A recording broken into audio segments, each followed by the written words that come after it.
Pretty good. After the passer. 3rd down and 7. At the 43, Lewerke caught. I don't know if it's enough for first down. Barnett again. Play creates 4th down.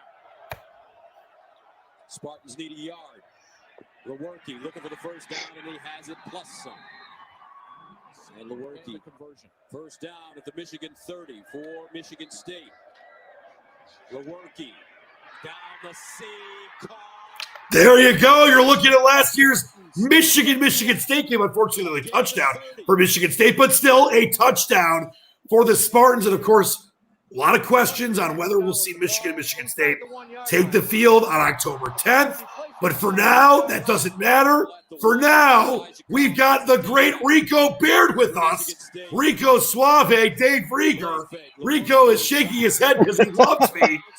Rico, it is great to see you. I showed the Spartan touchdown. That's a change for me. But, it's great seeing football regardless. Is that what you have to hold your head, hang on to? Okay. Right. No, I'm just saying that I wanted to show highlights of the last Michigan State game. That was the one Spartan touchdown, and I could have shown another Michigan 5 touchdowns, but I didn't. For you, I showed the respect that you deserve, and I showed the Spartans. Dude, it was a bad team last year. So. It was a great bad team. But, Rico, so much to get into with you, and thanks so much for joining us here on the task force. Of course, Kingpin's here, the better Riegers, we all know, and we love what you do. Let's just start with this. And you're a man of many hats. You've done so many different things, covered so many different teams. When you look at where we're at in sports right now, and I know that baseball is going to come back, we hope. Football could happen, we hope. Basketball's trying to get it done, and so is hockey, we hope. But where have you been at during the pandemic with this just basically standstill in the sports world? What's that been like for you? I mean, like everybody, it's a little weird at first because you're used to sports. Sports is such a part of our lives. And now we didn't have anything. I mean, I was there at the Breslin Center watching State win their 3rd straight title and thinking, okay, getting ready to book my room to Indianapolis for the Big Ten tournament. And deciding what day I wanted to go down, said, maybe, you know what, I'm thinking I'll go down on Saturday and stay Saturday night if they win for the championship game, not thinking that the plug was going to get put on the season. No one knew when Cassius Winston hit that 3-pointer, that was his final shot ever as a Spartan. So it was weird. And then I'm sure you thought, like, you know what, maybe in about a week or two they'll get this thing figured out, we'll get the tournament. And then everything just started getting canceled, and I think reality kicked in. I think the carrot was, well, maybe we'll get football. I don't know. I'd be honest with you. Baseball is going to try to do some bastardized season. The NBA is going to play AAU style in Orlando. And, football is acting like all is well. They held the draft. Football's doing all the stuff off the field right. I just don't. I don't feel comfortable saying that we're going to see a full 16-game season or a full 12-game season in college football. Honestly, guys, if I know this is going to sound horrible, especially because we do sports, but maybe this is the year. Maybe sports should take a gap year this year and just shut it down and get it right. Because I'd rather think about it. I'd rather them get it right than come back and screw this thing all up again. And then now we're hoping that we can see what the Super Bowl is going to be like. They quit in week 7, and now they're trying to figure out, well, how can we do this to make sure we get the right teams? There's a lot of what ifs out there. Rico, you could have said any better, and Dave knows this, and I'll get to Dave in a second here. That's the way I felt. We know how much we love sports. It's people like us don't have to say that. We know how much we miss it. But to me, you mentioned a gap year, and honestly, let's be honest, that helps a lot of students when they take that gap year before med school or law school or college. It can help sports because, like you said, and I know it was great watching for all our EPL fans out there and Liverpool fans. They won their first Premier League in 30 years. Last time they won their Premier League was Vogue was number 1 by Madonna, and Driving Miss Daisy won the Oscar. That was great. But it doesn't mean that if we don't have sports, it's going to ruin things. I would much rather, like you said, Rico, them get it right, not have to start and stop again. We see spikes everywhere. We know that we want sports. They're unifying and all that stuff. But it just, to me, it seems like you said, it could be a mess. It could be worse to like states that have reopened and have to close again. You don't want to do that. You want to start and not stop. And to me, and this is where I really want, because you got great expertise on this, and we're going to talk about all the sports, but when you look at college football, and I know Schlissel, the president of Michigan, has said, if there's no online campus classes, there's no sports. For college football, to me, it seems crazy right now that they're going to have a season. But it looks like, as of now, are they going to try? Like, what are you hearing? I know Michigan State's going to have fans in the stands. They've already said that. Well, I think every school is going to try to get like 10 to 20,000 fans in the stadium. It sounds great until you really realize what it's going to look like.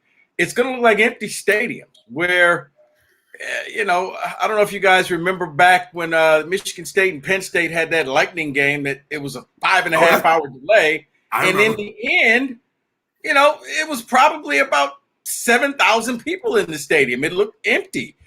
That's what you're going to be looking forward to seeing. I mean, the Big House will probably get 20,000 people in there. It's going to look empty. But that's hoping that we play football. And the thing is, our coach is going to be forthright in telling you who actually has COVID-19. If they're asymptomatic, do you sneak them out on the field and just not say anything?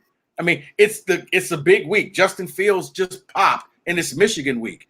Do you think Ryan Day is going to say, well, I can't play my star quarterback. It's Michigan week. Nah, put some gloves on him, put a mask on him, and we'll just keep it quiet.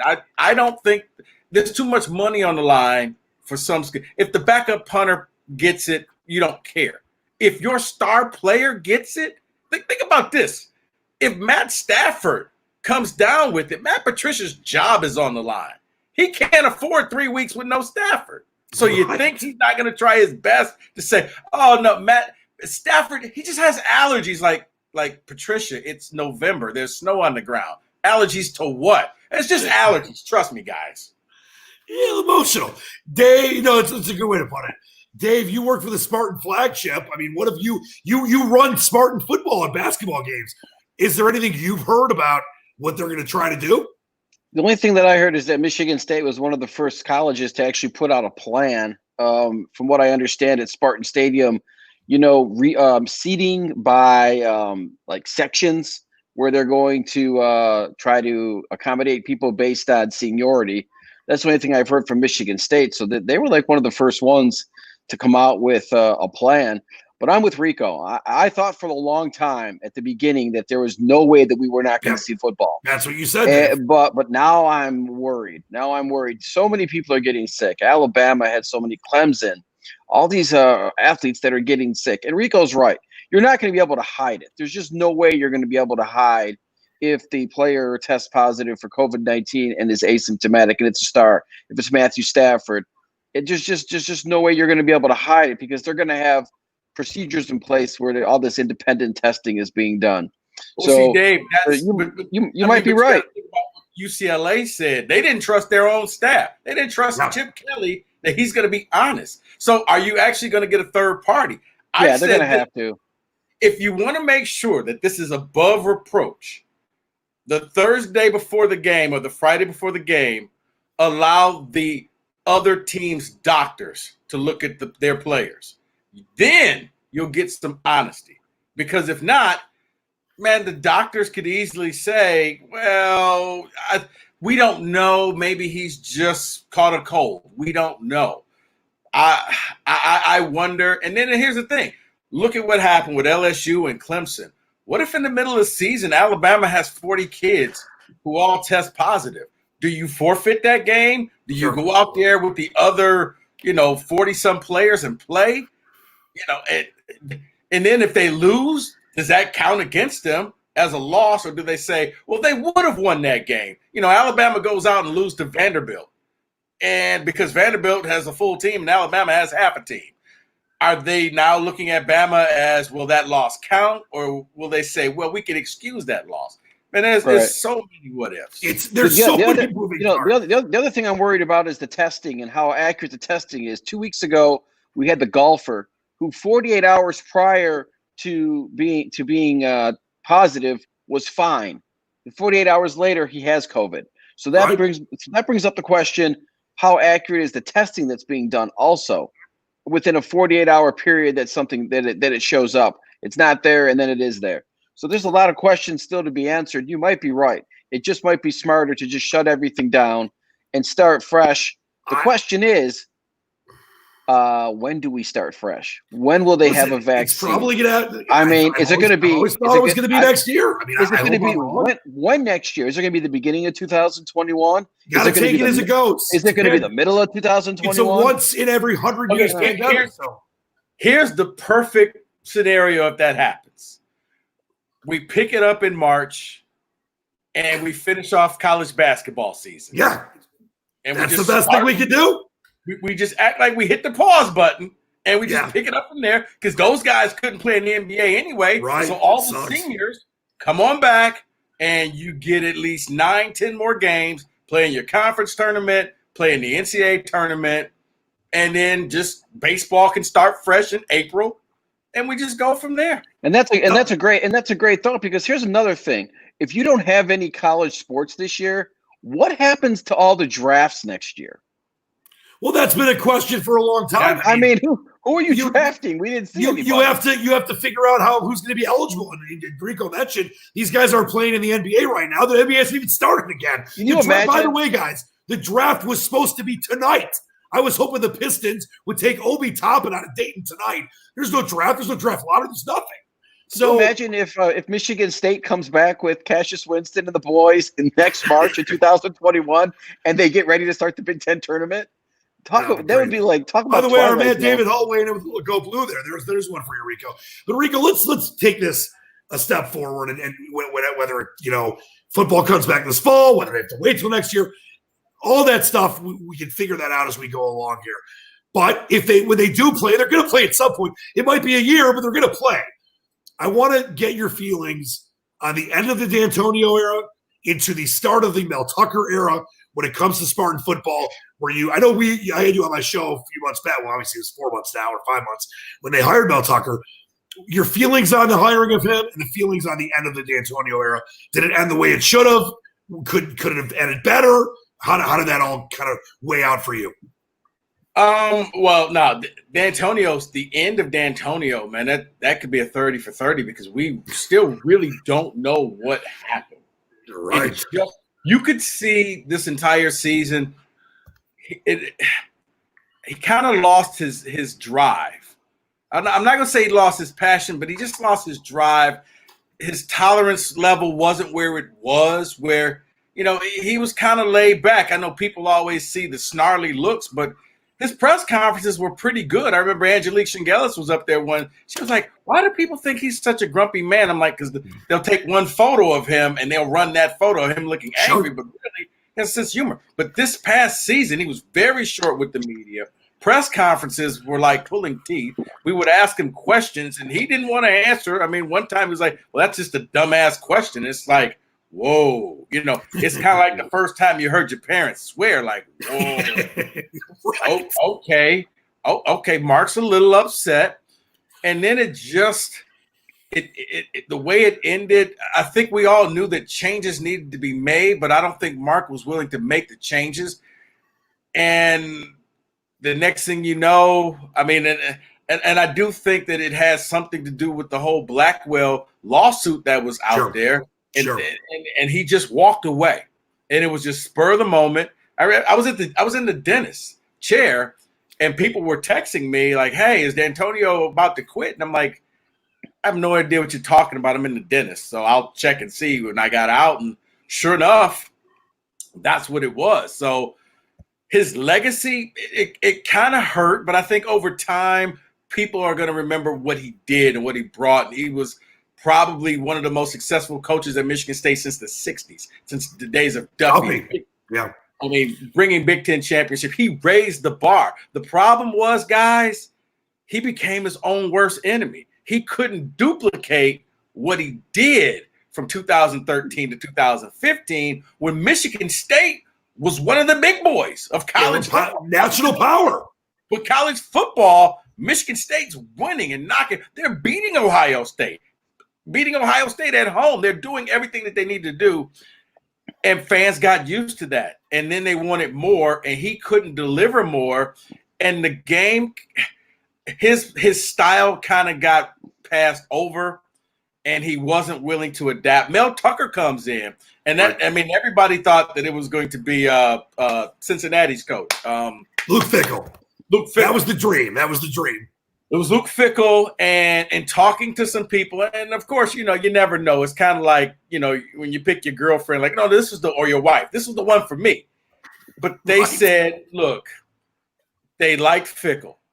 But once they got to talking, Fickell was asking for a lot. Mel Tucker came in there, and he may have been number 2, but after the interview, kind of blew him away. But Tucker, I don't think, thought that they were serious. I think he just kind of thought he was a token interview. Like, okay, you just want to interview me just so you could say you interviewed somebody else. But they were like, no, we actually liked him, because that's when he went back and told his team, no, I'm staying in Colorado. And then something happened over that weekend with Fickell. They called Tucker back and said, hey, MSU for the first time in a long time, guys. I mean, probably the first time ever, guys, ponied up the money. We'll pay you $5 million. We'll pay your assistants, top 2 assistants, $1 million apiece. This is MSU. Okay, the offensive coordinator last year and defensive coordinator was making like $400,000. Now you're paying $1 million people. They're investing in the program. Now, it looked as if, hey, okay, they got their guy. We're ready to go. He was starting late because, D'Antonio left probably at the worst time. He left a week before signing day. So you're already got a step behind. And then COVID-19 happens, and now Mel Tucker is sitting at home. I think he actually physically met with his team once just to say, guys, I'm your new coach. And then after that, it's been Zoom meetings, offense, defense. They haven't had a chance to implement that. They don't know who the quarterback is because they haven't had a chance to practice. If we play put it this way, a gap year for Mel Tucker and Michigan State's a win. Oh, it's a huge win. It's almost unfair. Nobody's going to cry for them, okay? It's not an excuse, but he hasn't practiced with his player. Even if Lewerke was already there and still the quarterback, you could at least build on that. They got to go out and audition 4 guys within the span of, 2 months to see who's going to be the guy. 2 quick things. One, I was told that you were in the dentist chair, 0 cavities. That's great work. And 2, you mentioned the money. There's obviously at the top Peterson, and when Chip Kelly was there was some money in the Pac-12. Otherwise, none.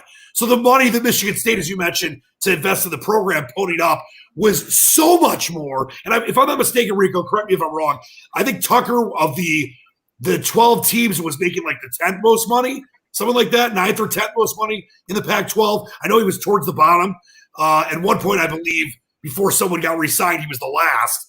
But this is a lot more money than he was used to making. So like you said, yes, 1 year, 500 football, Pac-12, but all accounts, a great recruiter. It's showing that Michigan State's willing to invest in the program. And as you mentioned, if they do get that gap year, and it's not rushing back to football after not having the time to put it together, maybe that gives Mel Tucker a huge advantage, Rico. Yeah, it does. It would not give him a huge advantage. It would just level the playing field for him. Sure. It would just make him like everybody else because he doesn't have an established quarterback. The only good thing they have going is the defensive staff. All of those guys have been there. So at least the defense will be solid, but offense, it's brand new. And, we have to wait and see. But, yeah, they went back and they made him an offer that they knew Colorado couldn't match. And, close. And in hindsight, it looks good. Now, when you look at it, that they brought in a black coach with all this stuff going on. It looks like Michigan State's being progressive, being forward-thinking. You got to see where this all goes, guys, because this all sounds great. But if he comes in and starts losing, people are going to say, "What do we pay him $5 million for?" And how long do you think he had? How long is he going to get? How long is he going to get? How many years is he going to get it turned back around for Michigan State? I think 3. My guess is 3, Rico. Well, I'm about to say, guys, you want me to be real? He's a black coach. So in college, you got about 2.5 years. After that, the fan base turns on you and they want their guy in there. So if he were white, he'd probably get 3-4 years. But if not, I think he's going to end up probably getting the Rich Rod treatment. Rico, I'm glad we're going to get to the DTM 101 starting the great Rico Bear in just a minute here that Davis prepared the 5 questions for. But you brought up something there that obviously, I've talked about a lot. I know you've talked about a lot. That is, especially during this time of times, COVID is one thing, but of course, what's going on with this great groundswell of support in this country to end systemic racism, to come together and realize that people have been a part of it, even though they didn't realize all that stuff. And you mentioned about being a black coach in the FBS. I think there were 5 last year of 127. The numbers are disgusting. But I mean, listen, I'm going to state something that's pretty obvious about Dave and I. We're not black, we're white, but it doesn't mean we can't empathize. You are black, Rico, and I want to ask you this because you've lived this in a way that I can and Dave can't. When you see this moment of moments stemming from George Floyd, stemming from Breonna Taylor, and obviously what just happened in Atlanta with Rayshard Brooks last week. What has this moment been like for you? Because this is stuff that I know a lot of my black friends that I've talked to about this for years, they've lived this. But now it's like there are people that maybe weren't paying attention. Do you think this is finally a time where things could change? And could sports be a part of that? I think it could change, but I don't think it's going to be the change that I would like to see. But I think it's a change. The reason why it changed because it became visible. It became tangible. It wasn't just, somebody just making this story up. Oh, it really wasn't that bad. What did he do? The George Floyd thing, you saw a man die. You saw a man beg for his life and die. And that's what got people. If we had only saw 30 seconds of that, I don't think you would see the outrage. I don't think you would get the support that you're having. But people saw it live. And for the first time, you had white folks saw, wow, does this really happen? That poor man is on the ground saying he can't breathe and he's begging for his life, and they're just not doing anything. So for me, all I'm saying is, hey, you're kind of late to the party. We've been here. I've been here for some 50-some years. But hey, welcome. And hopefully something can happen, some type of a change. But I don't think it's going to be the change that you want because it's unfortunate. You got a lot of people out there who want to hold on to old ways because for some reason they feel like if they give an inch, they're going to lose something. And in reality, it's that old phrase. It's a phrase that Beeline uses. When the tide comes in, all the boats rise. Not just one or two, but everybody rises. And this is a time where everybody could rise. Everybody could be better. But instead, you still have factions out there who want to suppress people. And I think that's where you're seeing all the protesting. I mean, like the NFL. 4 years ago, they turned a deaf ear and they turned a problem. I mean, think about this, guys. If the NFL had just handled the problem then. So simple, too. Maybe we aren't having what we're having now. But now Roger Goodell is all woke and he knows, hey, look at me. I mean, I'm surprised he ain't out trying to sell bean pies on Michigan Avenue. Like, dude, come on. This didn't change. Yeah. You villainize Kaepernick, and now all of a sudden people realize it was a peaceful protest. He kept telling you it wasn't about the flag, but folks were so myopic. No, he's disrespecting the flag and our country and our nation, and that's coming from the top down. And instead, nobody listened, and this was what happens when you don't listen to people. Their last resort is to protest, is to flood the streets and force you and make you to listen to them. You could have said that any better. And a couple of things. One, people have asked me, Dave, we've talked about this on the show, do I think that Kaepernick regrets what he did? And I say, first off, absolutely not. Secondly, it should never have been a question. He should never have been blackballed. It should never have been political. He should be able to do what he was doing. As you mentioned, he was protesting institutional racism, police brutality. And yes, is he flawless? No, nobody is. But he was doing it non-violently during the anthem, not disrespecting the troops. And then the other thing, when you look at where we're at as a society, it's so frustrating to me because, Rico, you hit the nail right on the head. When everyone screams at each other, Nobody's listening. And if we would just learn how to listen, we would be so much further than we are right now. And I think that's such an important point you made. And I've tried to talk about that as much as I can from my perspective and platform, because I am not a minority. Yes, I'm Jewish and I've had my own persecution situations, but I'm not Black. I'm not Hispanic. I'm not going through this right now. People don't necessarily know I'm Jewish unless they know me personally or hear me say something. The listening component is what we are so failing at in this country, Rico and Dave. And if we can find a way to just try to listen, like you mentioned with the NFL and others to Kaepernick. And yes, you might disagree and thought it was disrespecting the troops, but talk to a serviceman, a former serviceman or woman, see how they feel, listen and learn. We can move forward if we do that, Rico, I believe, if we listen. No, I agree. And for anybody who says, well, I love the lie. Well, Kaepernick was washed up anyway. He played on a crap team. His team was horrible.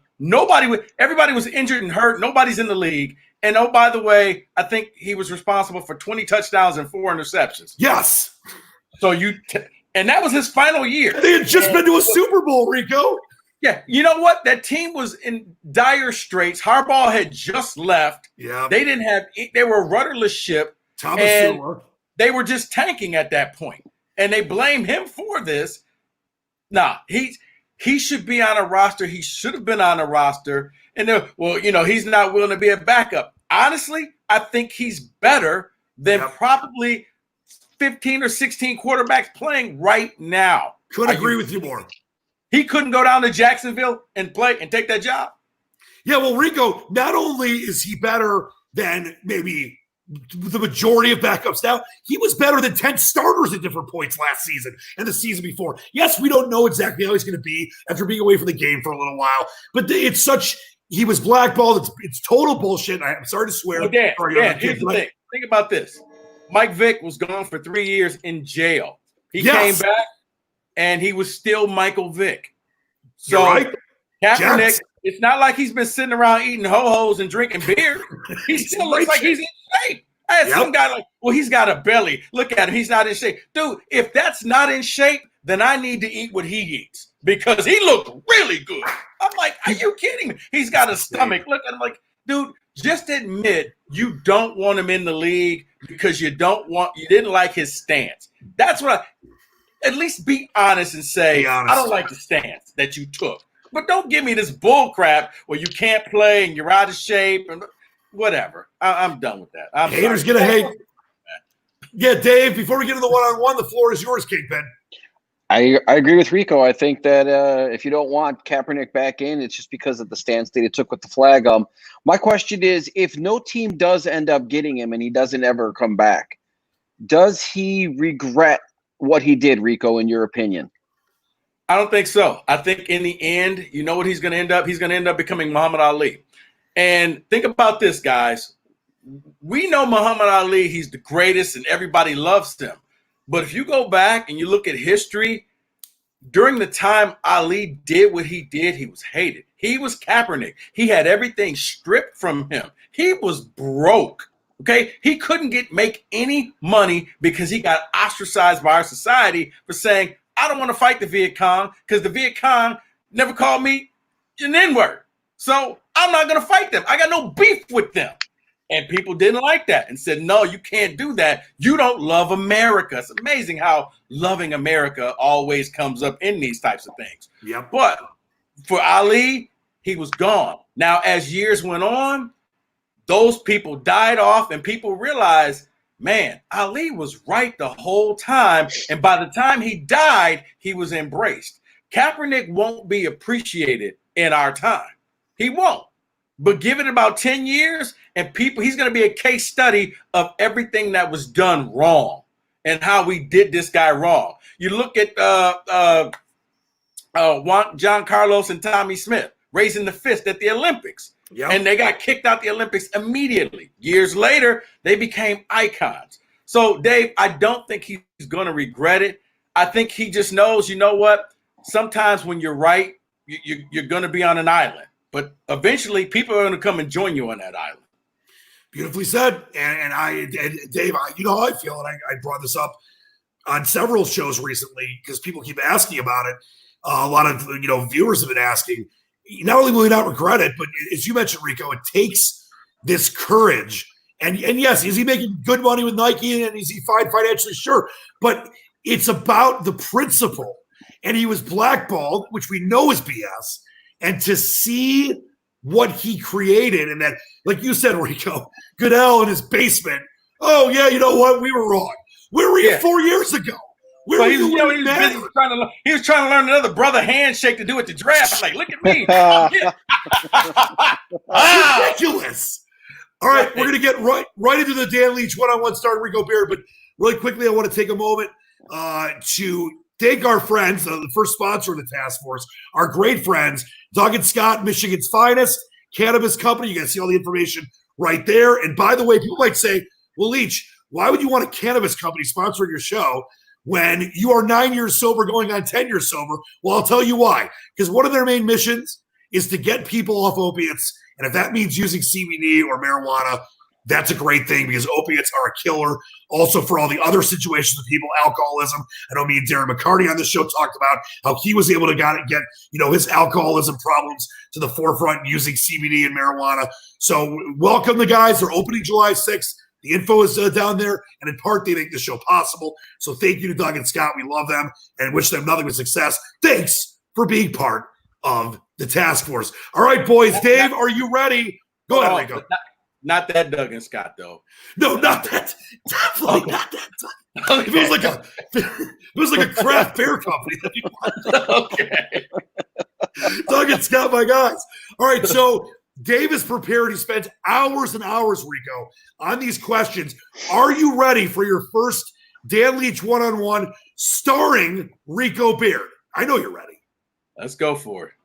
All right, here we go. Dave, I know this is probably going to be your most special one because you said you spent the most time ever on this, so I can't wait for it. Here we go. Question one, Dave Rieger. All right, question one for you, Rico. So a former Argentine soccer player, Guillermo Moreno, he came up with quite the story for why he was late to practice with the Universidad de Chile of the Chilean Primera Division League. He said that he was abducted by aliens. So my question to you is, what was the most outrageous excuse you ever used to explain why you were late for an appointment? Oh, the most good one. You know what? I would probably say I think I faked like an injury, like something. I said I felt bad because I said that somebody in the family had gotten really sick and then they really got sick. And I felt like I put the bad karma out on them. I was like, yeah, I got to go home because, I was at work. Like something's going on with my dad. And then he really got sick. And I felt so bad. Like, ooh, that one's on me, Dad. Sorry about that. Well, Rico, I hate to say it, but Alien one was great. I did a very similar thing when I was working as a server at J. Alexander's. And this is back, unfortunately, during my drug era, so I was using drugs at the time, which is why I was a mess. And my grandparent, that side had already passed away, and I said that she was really sick, and she was no longer living. And I felt terrible. I learned my lesson. I was able to call off work, which that's such a terrible excuse for a serving job. It's because I never went to bed and I was doing too many drugs. So I'm with you. I feel your pain, Rico. The alien thing is the alien thing is the best, though. And by the way, if there was ever a better time to make first contact with the Vulcans, it's freaking right now during the pandemic. Dave, question two. Of course. So a 1935 letter signed by Winnie the Pooh, actually written by illustrator Ernest Howard Shepard, fetched triple its expected amount when it sold for more than $15,000. The note, which included a drawing of the bear from the book series as well as his best friend Piglet, was sent to a young fan named Buffkins for missing his birthday party. So the question is, if you could receive a letter from your childhood hero, who would the letter be from, Rico? Wow, I like it. Childhood hero. Well, I can think of two. Probably the letter from Bill Cosby would be, hey, can you put something on my commissary? Can you give me some honey buns and some noodles? I need some cigarettes, okay? These people are sweating me in here. Get me some pudding pops. By the way, I think I read something today that Cosby, a judge ruled for him to maybe start the process to get his thing overturned. So yeah, because I was a big fan of Fat Albert and the Cosby Kids. Probably, you know what? If I would have gotten some from like Charles M. Schultz and the Peanuts character, because I mean, I was big into Charlie Brown and Snoopy too as a kid. That's a great one. For me, I mean, listen, as a kid, I was like into astronauts and of course sports, but I just remember when I was very, very, very young, this might sound crazy to people because I've changed my views, and not that he was a terrible person as far as his views went, but I was like obsessed with Ronald Reagan. So if Ronald Reagan sent me a letter, the president of the United States, tear down that wall, Mr. Gorbachev, tear down that wall. So I'm going to go Reagan or any of the astronauts that I used to call those stupid 800 lines for, and they would charge you like $3.99 a minute, and it was a recorded message from space. I used to call those, and my parents got furious with me because the phone bill would be like $50 in 1984. So an astronaut or Reagan. And Reagan, listen, I'm not getting into politics, but I really love that guy as a kid. So those are the two ones I go right away. All right, question 3, Dave. I found this story to be pretty funny. An opera house in Spain celebrated the lifting of the COVID-19 lockdown by holding a concert for a sold-out audience of potted plants.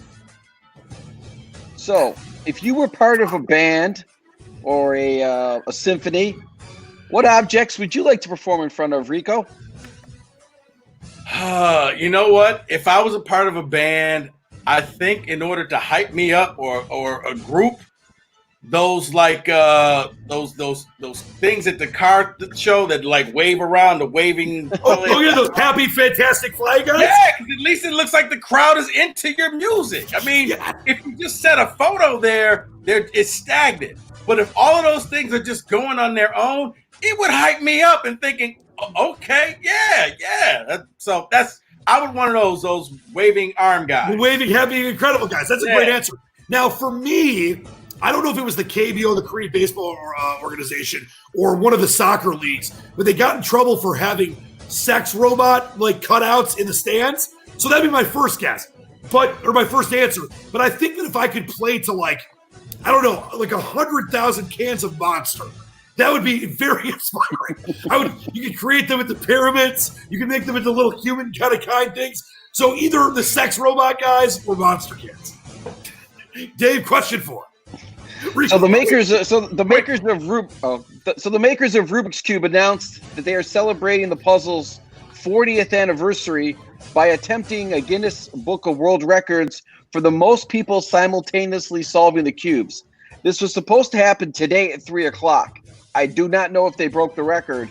The old record was 3,997 people all at once solving the Rubik's Cube. I tried to find out if they solved the record. I was not able to find out. It took place in London. So the question is, if you could solve, or if you could get a Guinness Book of World Records for solving a puzzle, either currently or from your past, what would it be, Rico? You know what? I don't know. I couldn't ever solve the Rubik's Cube, but I was able. Remember the missing link? I could do that. I could solve that one. I felt so smart.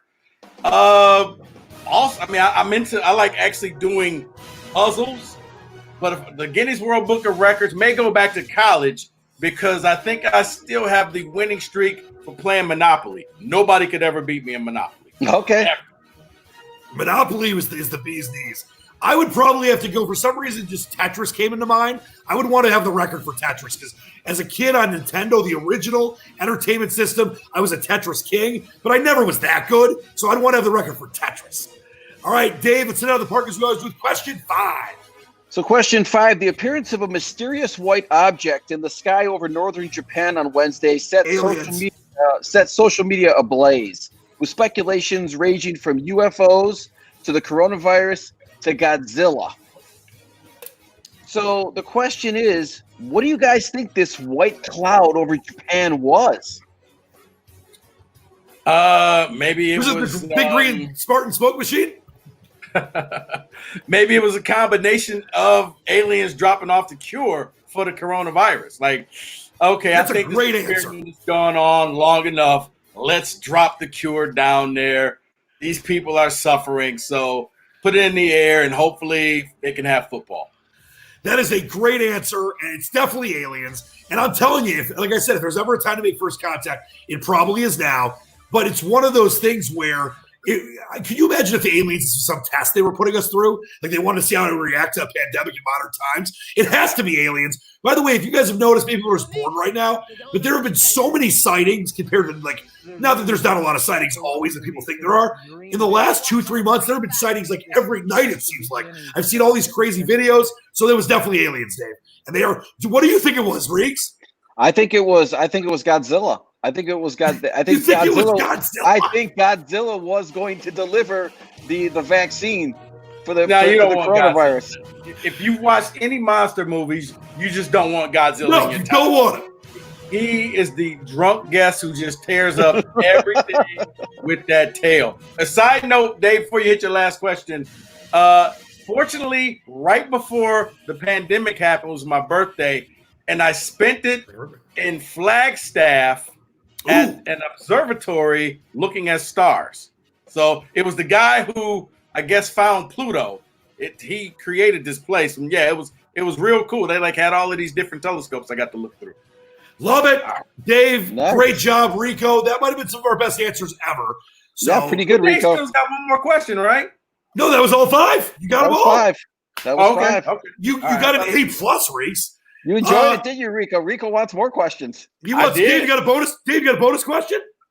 I'd have to come up with a bonus question off just the top All right. of my head here. Well, here, I'll we give you a have to- second. Dave, I'll give you 1 second because I got another sponsor to thank. We got 2. We got our first 2 sponsors.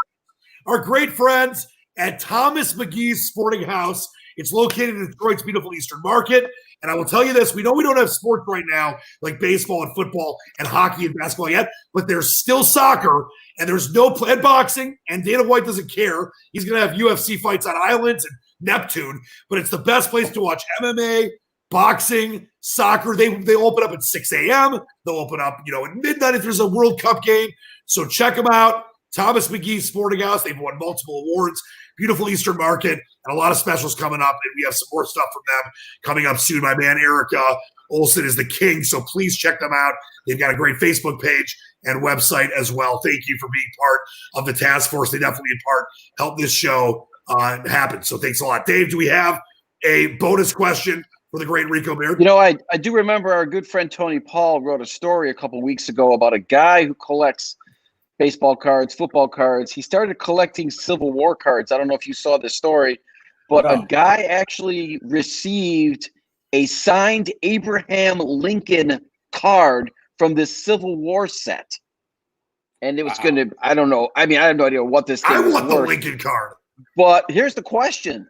What is your most prized collectible, whether monetary or just that you have that is just close to your heart?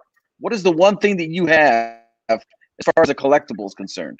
I told your brother Jeff this, Dave. I got a boxing glove before Ali really got sick that he signed. So I got an Ali signed Everlast, yeah, boxing glove. Yeah. So yeah, Cool. that's it, and a picture. Yeah. Of it. So that was the small. So that was the smaller signature. I think once he got Parkinson's, I think it changed. But I think you could tell because the smaller signatures were the pre-part. Yeah. For me, and listen, I used to be a big baseball card collector, and I've got Henderson rookies and Ken Griffey Jr. upper deck rookies and Barry Sanders score traded series rookies. But I think the most special piece for me is, unfortunately, he's no longer with us. He just passed away. Al Kaline's my dad's hero. I did Q&A for the Tigers like I've done for years now with Al Kaline a couple years ago. And the only guy that got to take a picture with him was my dad. My dad had never met him. And he very kindly, about, I think it was 3 months later, whatever it was, for my dad's birthday, signed the picture to my father. It's my dad, me, and Kaline. That's the most. I don't care if it's worth 5 cents. That means the most to me because my dad, you should have seen his eyes. He was like, and my dad, as Dave knows, I don't know if you ever met my dad, Rico. He's very well stated. He's not crazy like I am, but you could see it on his face, and it was like he was a 5-year-old kid again. It was really, really cool. So K-Line's his guy, and my dad's my guy. Rico, a few more things I want to get into with you. Thanks again so much for joining us. We love what you do. Now, I know you're doing the Spartan Beat. You do like 16 different things. You're like a multi-talented whiz. What else can people stay connected with you for right now, aside from the Spartan Beat podcast? Well, I mean, I got that, and then I do things like this coming on the show. I go on with Rico on Saturdays. A very highly rated segment. So, yeah, 2 people listen. And you do PP All-Stars too, right? And I do what? You do the Press Pass All-Stars as well, right? Yeah, I do Press Pass All-Stars on Sundays. It's kind of slowed down during the summer. We're waiting for football to come back, so he has a lot of other guests, and then I still do stuff for Rivals every now and then. So, yeah, I stay busy. You're tight in the business, my friend. And we're going to get into our, as I put it on the preview for the show, love, hate, love, U of M Michigan relationship, Michigan State relationship. But you brought up basketball earlier, and I wanted to talk to you about Cassius Winston. We know that Magic Johnson, I mean, I think it's pretty obvious, in my opinion, I mean, if you think I'm wrong, you can tell me, is the greatest Spartan basketball player. And there's been so many great ones. But is Cassius Winston number 2? Because to me, with what he went through, especially losing his brother, we know this season never ended, so we don't know what would have happened. But I just look at what he did for Michigan State. As a Wolverine fan, it doesn't want to cheer for a Spartan ever, but I will because I'm respectful. That guy made me cry. I wanted him to win. I wanted him to do whatever he could to help that team. Is he the second greatest Spartan ever basketball player? See, I would say this. With Cassius, it's going to be always the great unknown. Had Cassius won a title, I think Cassius would be the greatest Spartan player. Remember, Magic was there for 2 years, and they won the title. But he was only there for 2 years. Cassius leaves as not just the Michigan State all-time assist leader, but the Big Ten all-time assist leader. Player, he was up for Player of the Year. He was Big Ten Player of the Year. So had he won, I think he gets it. Lost in the shuffle in there is got to be Mateen Cleaves, who also stayed 4 years, won a title. The thing that right now, I would put Cleaves 1 just as a college player, not based off the pros, okay? Just college. Cleaves brought in so many other people with him. He was the guy that convinced his enemies at the time, and Mo Pete and Charlie Bell, hey, rather than butting heads, what happens if we come to Michigan State and play together? Oh, yeah, and then there was this young whippersnapper named Jason Richardson who said, hey, you got room for me too? I'll come the following year. So Cleaves was kind of the band leader. He was that toughness that Michigan State needed. Now, Antonio Smith was already there, but Cleaves was that big-time recruit that Tom Izzo needed to solidify his program. No, he really was. And I think that it's a great debate because you mentioned Skiles and Richards. There's so many guys that were so important to that program. But I just think, Cassius Winston was just so incredible what he was able to do for that team. And like you said, the great unknown, maybe they get that if he gets the ring, then Cassius is number 1. Right. And maybe they get that, that gap year as we talked about, and we'll see. Now, one of the great things, knowing you, and you love giving me a hard time, and I love giving it back. And I know you do the same with Dave's brother, Jeff, because we're both Wolverine slaps. But I love you for many reasons. But one of the reasons I really do is because we might be on different sides of the Spartan-Wolverine rivalry, but we can have fun with it. It doesn't get super cancerous. I call the rivalry a disease. So I thought we could have some fun talking about this. And Dave is the outsider of this. He's a Wolverine fan, but he's not an idiot like I am and other Wolverine and Spartan fans are. What do you think it is when it comes to the rivalry? Because, yes, you've got Auburn, Alabama, and Army Navy's a different situation. USC, UCLA, Florida, Georgia. You got all these great rivals, Florida State, Miami. But the Michigan State rivalry, I've lived all over the country. I have friends all over the country like you do, Rico. There's just something about it that everyone wants to go from 1 to personal to 5,000 in like 20 seconds. What do you think it is that does that about that rivalry?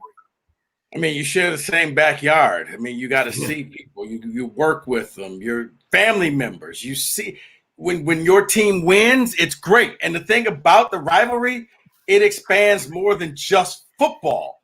That's the thing. Like Auburn, Alabama, no one cares when they play in basketball. Right. But as of late, Michigan fans now care about basketball because they started winning. Now, Dave, once they start losing, they don't care about basketball anymore. Hey, I do. But I was an Avery Queen fan. It's because it's your family members, because it's your coworkers, because it's your brother, your sister. It may be your wife, it may be your girlfriend or your husband or your boyfriend.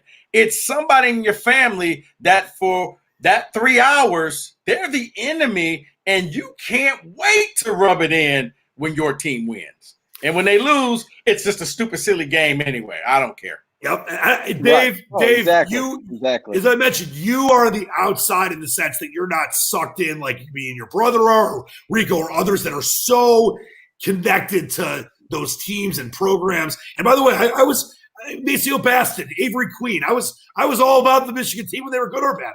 But you're right. There's a lot of fear. Well, yeah. I mean, Dave, your brother just he lost it when I called and said, yeah, Josh Langford's going to come back for a 5th year. Oh, geez, God, you guys are going to be good all over again. God, I hate this. So, yeah. Dave, how do you see it from that perspective?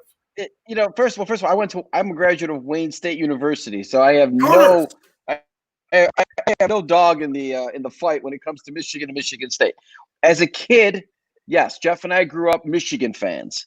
Now, the radio station that I work for is Michigan State, and in fact, the guy that I worked for many years and his right-hand guy were huge Michigan State people.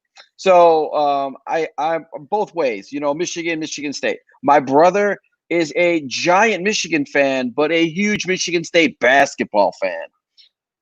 And I see it. I took him to a Spartan game, and you could just tell he felt like he was a horse sitting in the front row of church. He didn't feel comfortable at all. He's like, what am I going to do? I got to watch it up. No, of course. No. But my brother will also tell you that he respects Tom Izzo, even though he hates him. But he says he respects him. I don't know if you believe him or not. I won't speak for him. But yeah, it's crazy. I see he's got he's got his friend Brad, who's a Michigan State grad with 2 degrees, and the text messages and the nonsense that goes on with Michigan and Michigan State is something that is just absolutely insane. And I think it's great. I think it's great for the sport. I think it's really good when Michigan State is good and when they're up on the same level in football and when Michigan is up on the same level as basketball. It just makes for great entertainment for the whole year. I mean, it's great. I love it. Rico, I love it. I love when you, I'll say something about Izzo. I think the thought we were talking about before the show. I said, so he needs the second title, and you're like, here goes Leach again with some ridiculous comment. I mean, I know that we have fun with it, but people like you and I can be respectful. And I've had some friends, and I was going to say this. I just thought of a story. I had a friend, as you talked about, like your brothers and your coworkers and all that stuff, that let's say Michigan State he's a Michigan State fan. If they needed Michigan to lose a game to help them win the Big Ten, he would cheer against Michigan. I mean, I think that's stupid, but that's the way it is for a lot of people, Rico. As D'Antonio said, you cut your own grass. You can just worry about your own grass. You cut your own grass. If it comes down to you need Michigan, then you failed already, that you need Michigan to help you out. I told you I had some surprises for you. I cannot believe I am going to show this. But this is going to be the second time that this has been shown on the task force. This is the start of what I like to call running with Rico. I've got some rapid fire questions. I'm going to even queue it up. I'm not going to even start it early. That's how nice I'm going to be here. Oh my God, I can't believe I'm okay. Now hold on. If you look at the top of the screen, you see that gunner? He's uncovered. If you throw the ball to him, he scores, you win the game. There's nobody within 10 yards of him. Do you know what I've always said? I've always said 2 things. Like you just mentioned, you can throw it to the gunner, there's nobody there. But if you would have thrown a Hail Mary, maybe there's 3 seconds left on the clock, that you've got to have not Lewerke, Connor Cook. You've got to have Connor Cook throw a Hail Mary himself. The only way you lose this game is by this. Damn it. Whoa, he has trouble with the snap, and the ball is free. It's picked up by Michigan State's Jalen Watts Johnson, and he scores on the last play of the game. Unbelievable. I want to kill myself. Rico, I mentioned I got a little rapid fire for you here. We're calling it running with Rico as we watch this nonsense. I was there. I had Spartan friends talking crap before the game, silent during the end of the game, and then nonstop. It was my dad's partner's retirement party. I couldn't talk for an hour. I was so upset. My dad sprinted to the exit like he was a 15-year-old kid. But Rico, I'm sure this isn't it. But what would you say your finest, most excitable, proudest moment as a Spartan fan was? I'm sure this is one of them, but to ask about all time, what would that have been? All time, probably 2000 at the national championship game. Watching Cleves and those guys come running off the bench and running over to their family and just cutting down the nets and the big gigantic party they threw in the hotel that night. Another one was the 10-minute drive in the Big Ten championship game when LJ Scott reached his arm. Iowa. I happened to be standing like right at the goal line at the end zone, standing next to, at the time, she worked for the Big Ten Network, and Taylor Rooks.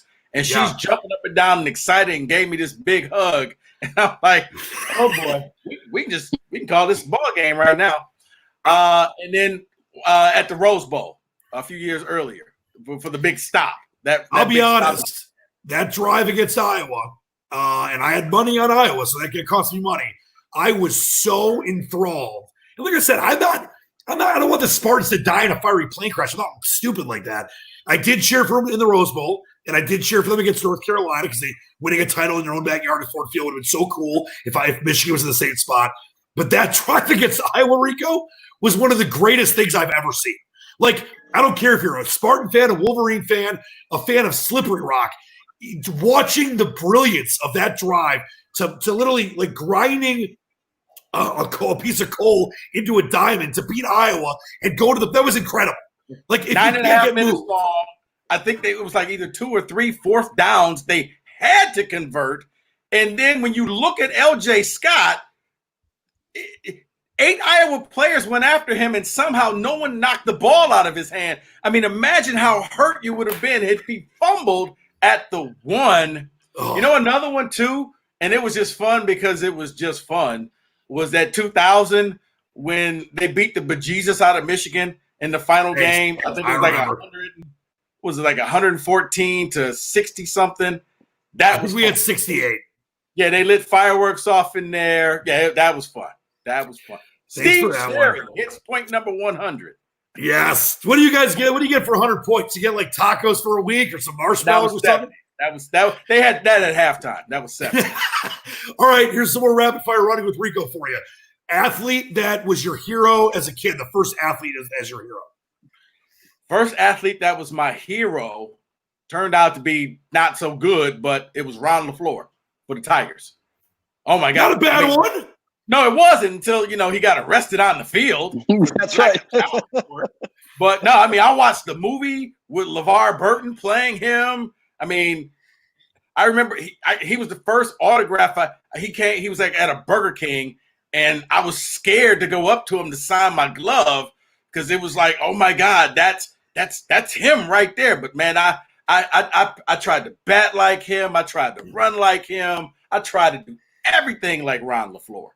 I like it. All right, we'll stick with the alien theme because I like what Dave brought up earlier. Let's say aliens were to abduct you, and you can only bring like an iPod or whatever music source you listen to music on with only 2 bands or artists. Who are the 2 bands or artists? That's all you get for the rest of your life. 2 bands or artists. We'll probably go with Earth, Wind, and Fire. Is one. Ooh, Shining Star. And the other one. It's a good first one. Probably have to go with Prince. I mean, you can't do much better than Prince. Oh. Show I saw at the Fox Theater was, wow. Public Enemy came a close third. So Dave would go with Seals and Croft. And I believe Morrissey. That's who Dave would go with. Who would I go with? Seals and Croft and Morrissey. All right, 2 more for you. You doesn't even know what Morrissey is, Smith. All right, 2 more for you, Rico. when it comes to if you can interview anybody, and we know that sometimes when you interview somebody, they're not going to give you real answers. They're going to give you, company line stuff. If you can interview anybody in sports or entertainment or politics, but they would answer every question you wanted to. Is there someone that you would do that with? Oh, yeah. Right now, Mark D'Antonio. You got to answer everything? Everything. Yeah. Everything. I would ask what happened at the end. Was it an ultimatum? Did you quit? Did they force you out? Oh, if he had to answer, yeah, that's what I want to know. All right, and then last one for you. Any person alive or dead, you can go back to Socrates, Bill and Ted style if you want. Any person alive or dead that you would want to meet, if you could have one person, anybody. Alive or dead that I would want to meet. I'm opening the whole cavalcade up for you. Wow. That's something right there. Man. Sean Parker, by the way, goes Johnny Bench. There's so many different people that I know. Like, geez, Dave, don't you normally say Captain Jack Sparrow? Is that yours, Dave? You go Jack Sparrow. No. You know my answer. I might answer that question easily. I mean, my answer, Steve Jobs, easily. Yes, Steve Jobs. Now, I think I would want to probably talk to somebody. Well, he's dead too. That is, I'm about to say somebody alive, but Jobs is dead. I mean, you can go. I can go Martin Luther King. Sure. Moses. Ooh, Moses is a great one. I never thought about that. Moses. I never thought about good old Moses. The commandments. Okay. All right. You know when he came down. Rico. Well, Dave, really quick. Rico, when Moses came down from the Temple Mount, there were 15 commandments, and he dropped 5. So that's why there's 10. All right, go ahead, Dave. I have to know, Moses. What's the first question that you're asking Moses? Was the bush really burning? What was it like parting the Red Sea? Like, yes. What was that like, man? I mean, I like it. I like it. I mean, were the people scared? Were you scared? Like, I'm really doing this. Oh, that's my a mic God. drop. I can't beat that. I can't beat it. That's a great first question for Moses. Rico, you've been one of the best guests we've ever had and could possibly ask for. Before we go, we always do this. We obviously are all at home and trying to be safe. And by the way, with all these spikes, please, people out there, wear a mask when you're in tight spaces. Follow the rules because we don't want to shut more things down. But we like to show an interesting house item to keep the people kind of connected to where we're at in our spaces right now. We'll start with our amazing featured guest, Rico Bear. What do you got? I think I know what you're going with here, and I think I really like it. What am I going with? Are you going with the signed Socrates, or what's her name picture? Oh, no. I thought about a travel map, a road map to Indianapolis, but you wouldn't understand that. Yeah, thanks. Yeah, wow. I got a GPS and it doesn't know how to get to Indy. This is why I love Rico, because I can't say anything to that. Oh boy! Oh my God! Please. Now, where did you get that from? Where on God's green earth did you get that from? Oh. I know a guy. His wife makes it. So right before the game, he sent me a message and said, "Yeah, his wife makes those for like $40 to $60." That's pretty sick. All right. Well, since you did that, I knew that I was going to at some point try to cleanse myself. So I got to show this for a second. There you go. So I got 1998. I know because I was there. But this is all we have. Rico, we haven't won the Big Ten since 2004. I mean, it's just ridiculous. Is that 4x3 video? Yeah, it's old school Keith Wonelli Jackson stuff. Wow. You do realize that no one on the current team was born. No. And I also realized that Ryan Leaf was a total DB, even though I bought him a bear at Jim Harbaugh's tournament. But I will tell you this, and you mentioned 2000, how special that was for you, and the Rose Bowl and all that stuff. Being there with – my dad wasn't able to go because he decided to go the year before to that Outback Bowl where they carried Gene Stallings off the field and have murdered us. But to be there with a bunch of my friends, and I got lucky to get a ticket the way I did before the game for really cheap, and they were going for like it was amazing. So you know what it's like to be – you know what the Rose Bowl's like, but that team was incredible. It was just 22 years ago. It's ridiculous. Yeah. Is this your guys' weekend with the trophy? Or is it Nebraska's weekend? Shut up. Nebraska will be a 7-point dog. You guys do you meet up at the McDonald's? Just listen, Reeks. Tom Osborne, sympathy vote. Phil Fulmer voted us 15th. 15th. That's ridiculous. But that was it. Mike Price. Oh, did Mike Price get in trouble for strippers? My heart. At some point. But that was it. That was the day. All right, I'll take that off. We've seen enough. Put in trouble. God, you said it's in honor of Rico. You broke up, Dan. What did you say? Is it my turn to show? Oh, sorry, Dave. What do you got? So this is in honor of Rico. This might be the only thing that I own, but it is a Michigan State shirt right here for Rico. Nice. There you go. Well, it's only fitting because remember, Dave, when I took the picture of that Broncos Super Bowl ring and I sent you the copy. Yes. Benny Fowler's ring. There you go. That's Benny Fowler. Weirdest thing too. It was at a camp, and he was like, "Hey, he went to go show some of the current players something, and he hands me his ring and says, "Hey, watch this for me." I'm like, "What is it?" I'm like, "It's his Super Bowl ring. It's like this big." Awesome, I'm sure. I'm like, "Can I put it in your hand?" Rico, by the way, Marty Martin thinks you were going to go with the Rutgers piece of memorabilia. What's that all about? Oh, you know what? I got it too. It's actually behind me. A few years ago, I had predicted that summer that Rutgers would beat Michigan at night in football. And then later that season, Rutgers did. Everybody made fun of me. Said, "Oh, I remember you doing that. I thought you were crazy." And when they won, I got a couple articles written about me, and Rutgers, the School of Rutgers, the athletic department, sent me a photograph of the blocked field goal, and it had the final score, and then it was hashtag Rico knows. And they like got it. Somehow they got in touch with me, and they got my address, and they sent it to me. It was like, "Thanks for believing in us." And when nobody else did, you called it. But yeah, I called it that summer. I was like, "There's no way Michigan's going in there and beating them at night." Well, that was the year they had a good quarterback. I can't remember his name, but they were good that year. They weren't that good that year. They were good enough to take in the game with us. But that was unacceptable. I think that was what Brady Hoke's life support year. Yeah, I think it was. Yeah. But I remember that was like the best Rutgers football year in like 2 decades. Real quick, Dan, the Benny Fowler with the Super Bowl ring. He's the answer to a trivia question. He was the last receiver to ever catch a Peyton Manning pass. If you remember, he caught the 2-point conversion in that Super Bowl against Carolina.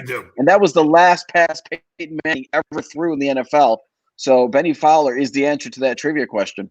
All right. Yeah, and he said he just gave Peyton the ball. I was like, "Did you ask for ransom or something?"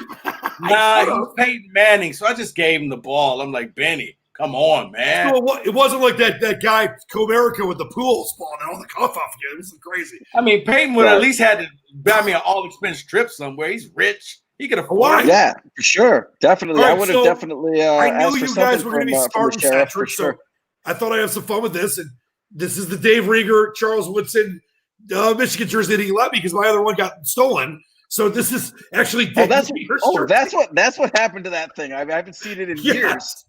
Woodson Still have it. And Rico, you brought up 97, and we had someone on recently that was a Tennessee fan. Their former governor, is still angry that Woodson won the Heisman over Manning. That Phil Fulmer is still angry. He's still voting Michigan 15, even though they were number 1 in the country. So hail to the victors. But before we go, I wanted we'll do our party shots in a second too. Percentage chance on October 10th, 2020, we see Michigan State, Rico. Percent chance.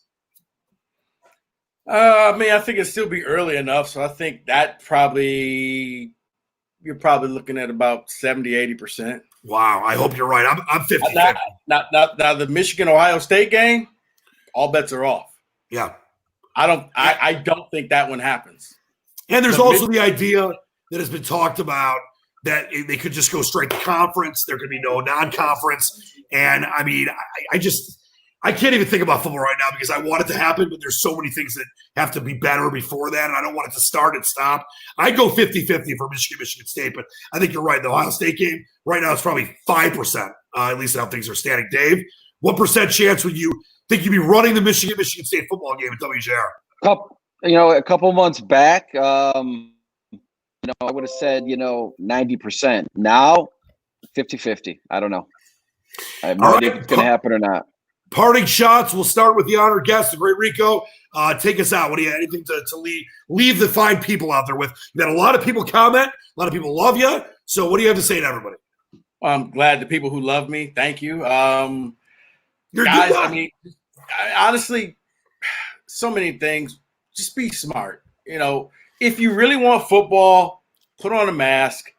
It's not political. It's just health. Okay. It's not a statement against anybody. It's just let's everybody be safe. Put the damn mask on if you want to see sports. If you really want sports, it's not that hard to do.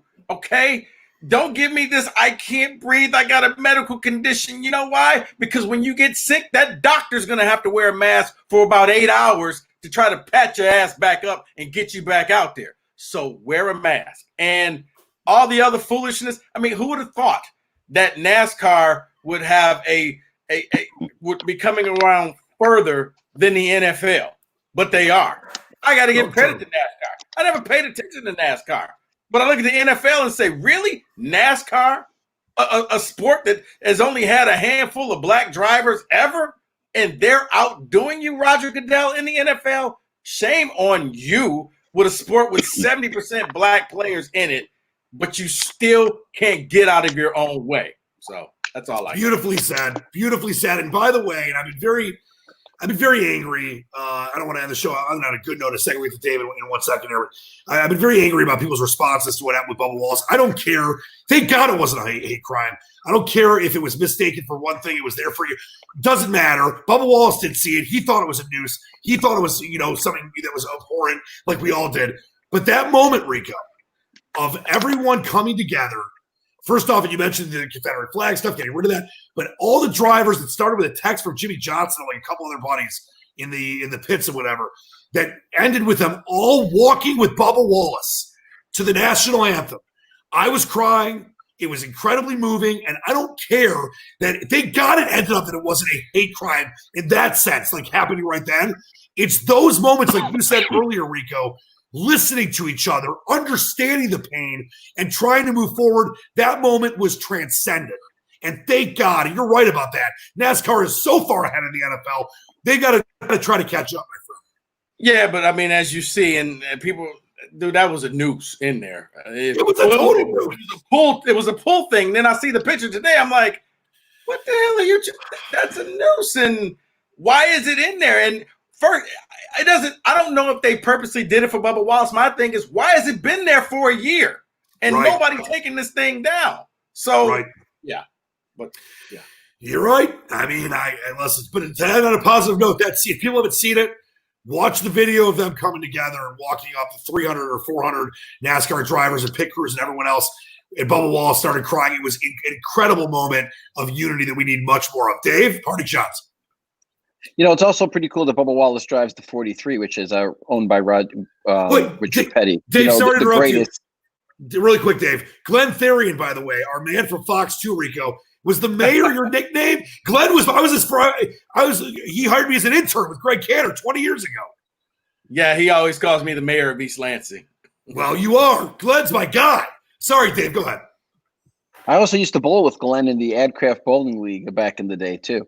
How much did you take him for? Because you're a hustler. Oh, I'm sure I took him for a lot.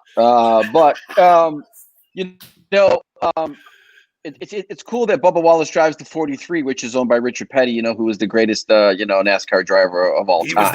He was there. And he was also there giving him a hug. So that was a pretty cool scene. I'm going to just echo the same things that Rico said, and I'll just end with, the one quote that I always end with at every task force, my favorite, football coach from Friday Night Lights, Coach Eric Taylor, which is, full eyes, clear heart. It's clear heart, full. I can't remember the name of the. You never botched it one time, Dave. I know. I never botched it one time, and now it's clear eyes, full hearts, can't lose. Yes, you never botched it. That was a total botch. All right, I got all messed up with the Bubba Wallace stuff. Follow Rico on Twitter at Rico Beard. Obviously, the host of the Spartan Beat as well, Rico. I can't thank you enough. We'll have lots of fun, hopefully, going forward, as we always do, with the Michigan State craziness. And let's hope we see those two teams play on October 10th. Thanks so much for joining us, Rico. Thanks for having me, guys. Appreciate it. Tons of fun. And as I always say, wash your hands, stay safe, spread love, not hate. And until next time, I want to thank both our great new sponsors as well, Thomas McGee Sporting House in the Great Eastern Market, and, of course, Michigan's finest cannabis company, opening July 6th. All their info will be on the Task Force homepage. All right, until next time, for Dave Rieger, the Kingpin, who hustled Glenn Theory, that's not nice, the great Rico Beard, I'm Dan Leach. See you next time on the Task Force. Believe in the dream.